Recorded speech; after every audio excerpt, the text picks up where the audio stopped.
ലൂക്കോസ് 3:17 പതിർ കെടാത്ത തീയിൽ ഇട്ട് ചുട്ടുകളയുകയും ചെയ്യും. യേശുവിനെക്കുറിച്ച് സ്നാപക യോഹന്നാൻ പറയുന്ന ഭാഗമാണിത്. മുറം നാം ഉപയോഗിക്കുന്നത് നല്ലതും ചീത്തയും തമ്മിൽ വേർതിരിക്കാനാണ്. വീശുമുറം കൊണ്ട് വീശുമ്പോൾ പതിർ പറന്നു പോവുകയും നല്ല മണികൾ ശേഷിക്കുകയും ചെയ്യും. യേശു അങ്ങനെ ചെയ്യുമെന്നാണ് സ്നാപക യോഹന്നാൻ പറഞ്ഞത്. താൻ നല്ലതും ചീത്തയും തമ്മിൽ വേർതിരിക്കുന്നൊരു ദിനമുണ്ട്.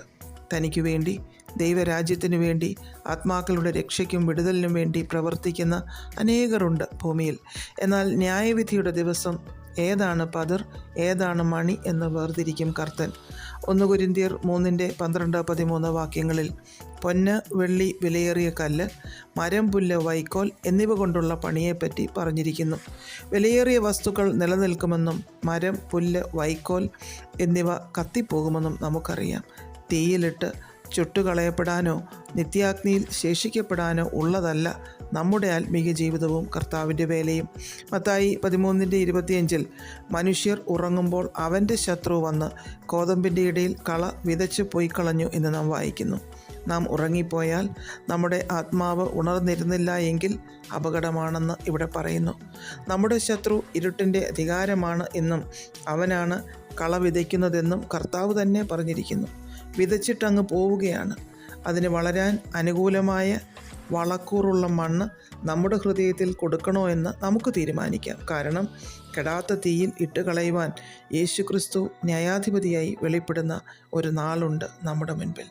ലൂക്കോസ് 22:31 സാത്താൻ ശിഷ്യന്മാരെ കോതമ്പ് പോലെ പാറ്റേണ്ടതിന് കർത്താവിനോട് അനുവാദം ചോദിച്ചു. ഇയ്യോബിൻ്റെ ജീവിതത്തെ തൊടാൻ അനുവാദം കിട്ടിയതുപോലെ ഇവിടെയും കിട്ടുമെന്ന് ശത്രു ഓർത്തു കാണും. എന്നാൽ കർത്താവിന് പത്രോസിൻ്റെ ചഞ്ചല സ്വഭാവം അറിയാമായിരുന്നത് കൊണ്ട് പത്രോസിൻ്റെ വിശ്വാസം പൊയ്പോകാതിരിക്കുവാൻ പത്രോസിനു വേണ്ടി ദൈവത്തോട് പ്രാർത്ഥിച്ചു. യേശുവിൻ്റെ ആ പ്രാർത്ഥനയുടെ ശക്തി പത്രോസിൻ്റെ മരണം വരെ നിലനിന്നു. വിശ്വാസത്തിൽ ഉറച്ചു നിന്നു പത്രോസ്. ഇന്ന് നാം നിലനിൽക്കുന്നത് പിശാചിൻ്റെ കയ്യിൽ നിന്ന് നമ്മെ വിടുവിച്ച് നിർത്തിയിരിക്കുന്നത് കർത്താവ് നമുക്ക് വേണ്ടി പിതാവിൻ്റെ സന്നിധിയിൽ പക്ഷവാദം ചെയ്യുന്നത് കൊണ്ടാണ്. നല്ല ഫലം കായ്ക്കാത്ത വൃക്ഷമെല്ലാം തീയിൽ ഇട്ട് കളയുമെന്ന് കർത്താവ് തന്നെ പറഞ്ഞിരിക്കുന്നു. മത്തായി 25 താലന്തുകളുടെ ഉപമ പറയുന്നിടത്ത്, 1 താലന്ത് കിട്ടിയ വ്യക്തി അത് ഉപയോഗിക്കാതെ അതിനെ വ്യർത്ഥമാക്കി ചിന്തിച്ചത് മുഖാന്തരം ആ കൊള്ളരുതാത്ത ദാസനെ ഏറ്റവും പുറത്തുള്ള ഇരുട്ടിലേക്ക്, കരച്ചിലും പല്ലുകടിയും ഉള്ളിടത്തേക്ക് തള്ളിക്കളയുമെന്ന് കർത്താവ് പറയുന്നു. യെശയ്യാവ് 14:11 അവിടെ പുഴുക്കൾ വിരിയും, കൃമികൾ പുതപ്പുമായിരിക്കുമെന്ന് പറഞ്ഞിരിക്കുന്നു.